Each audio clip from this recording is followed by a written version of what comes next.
Alors, nous continuons avec le deuxième exercice pour lequel je vous demande d'utiliser les propriétés de la proportionnalité. Ce qui veut dire en fait de passer d'une colonne à une autre en trouvant des astuces, que ce soit par l'addition, la multiplication, voire la soustraction. Alors, pour le goûter des enfants, Elisabeth, la cuisinière de l'école, achète 9 pains au chocolat pour 6 €. On vous demande le prix qu'elle doit payer pour 27 pains au chocolat, puis 63, 45, 81 et 54 pains au chocolat. Et dans la deuxième question, on vous demande combien peut-elle acheter de pain au chocolat avec 12 €. La première chose à faire quand on a un problème comme celui-ci, c'est de trouver le titre des lignes du tableau. Ici, dans l'énoncé, on nous dit que la cuisinière de l'école achète des pains au chocolat et qu'elle paye en euros. Ce qui va nous permettre d'écrire sur la première ligne le nombre de pains au chocolat et sur la deuxième ligne le prix. On va préciser qu'il s'agit des euros, le prix en euros. On va d'abord commencer par écrire ce que nous donne l'énoncé. Dans l'énoncé ici, on nous dit que 9 pains au chocolat coûtent 6 €. D'accord? Et puis, on va aussi écrire ce que l'on nous demande de chercher dans l'énoncé. C'est-à-dire 27 pains, le prix pour 63 pains, 45, 81 et 54 pains au chocolat. On nous demande aussi combien de pain au chocolat elle peut avoir avec 12 €. Alors attention, ne vous trompez pas de ligne, d'accord? Ici, 12 €, on va l'écrire sur la deuxième ligne. 12 € ici. Alors, maintenant, nous allons chercher des liens entre les colonnes pour pouvoir remplir les cases du tableau. Ici, nous savons que 9 pains au chocolat coûtent 6 €. Nous allons chercher le prix de 27 pains au chocolat. On va trouver un lien entre la première colonne et la deuxième colonne. Comment passer de 9 à 27? Eh bien, nous allons chercher dans la table de 9 ce qui nous donne 27. 9 fois 3 est égal à 27. Si on applique cette méthode sur la première ligne, on doit l'appliquer sur la deuxième ligne, ici, en partant des mêmes colonnes, attention. Donc, 9 fois 3 est égal à 27. Ici, 6 fois 3 est égal à 18.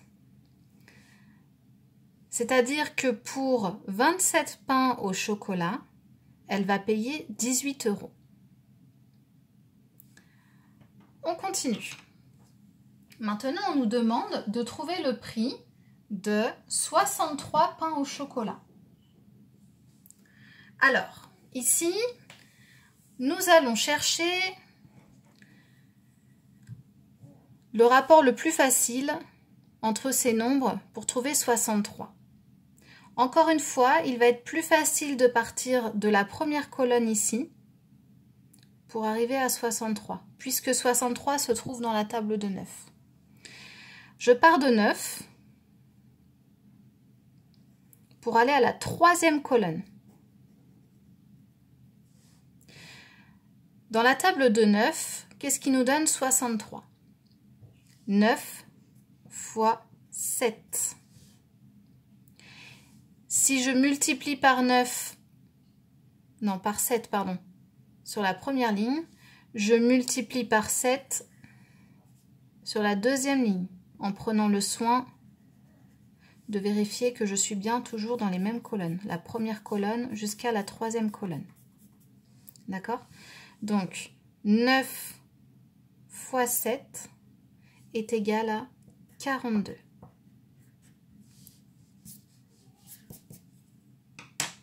Je peux écrire fois 7. Je continue encore. 45 pain au chocolat. Pour quel prix en euros? Je vais encore partir de 9. 9 fois quelque chose est égal à 45. Je connais très bien mes tables. 9 fois 5 est égal à 45. Hop.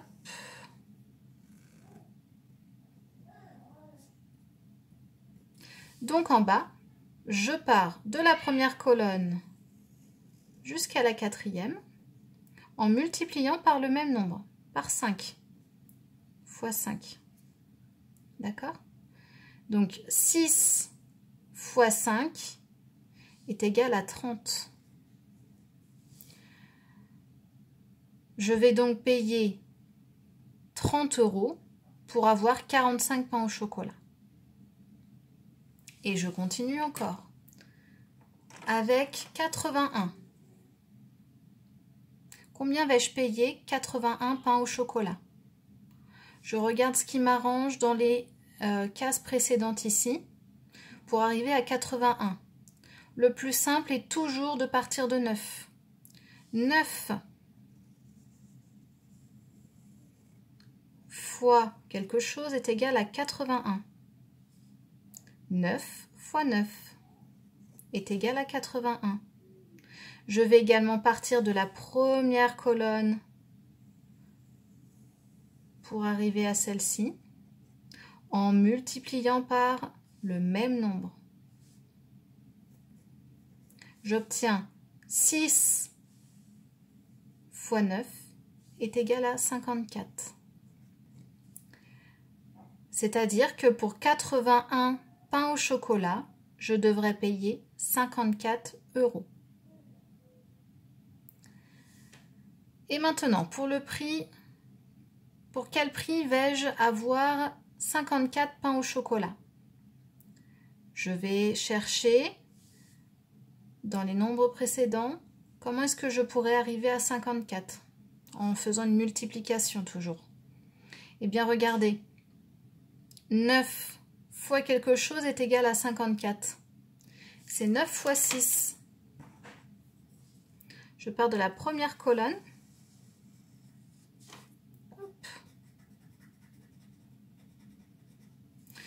9 fois 6 est égal à 54.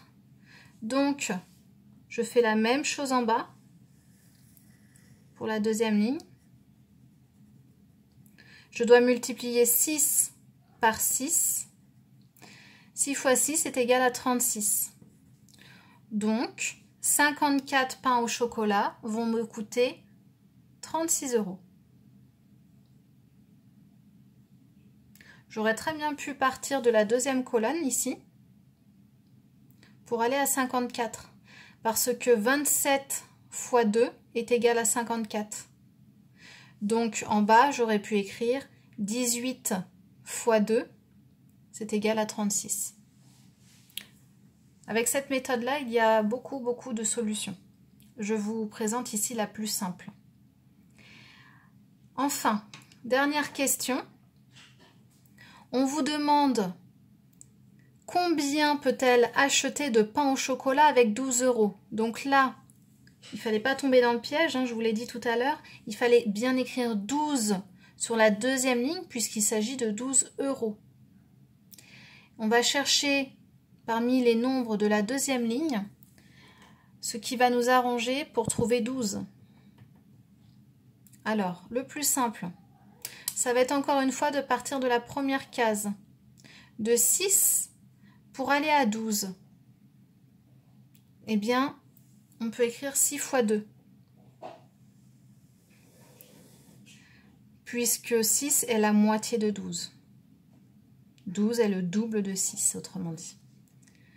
Donc, 6 fois 2 est égal à 12.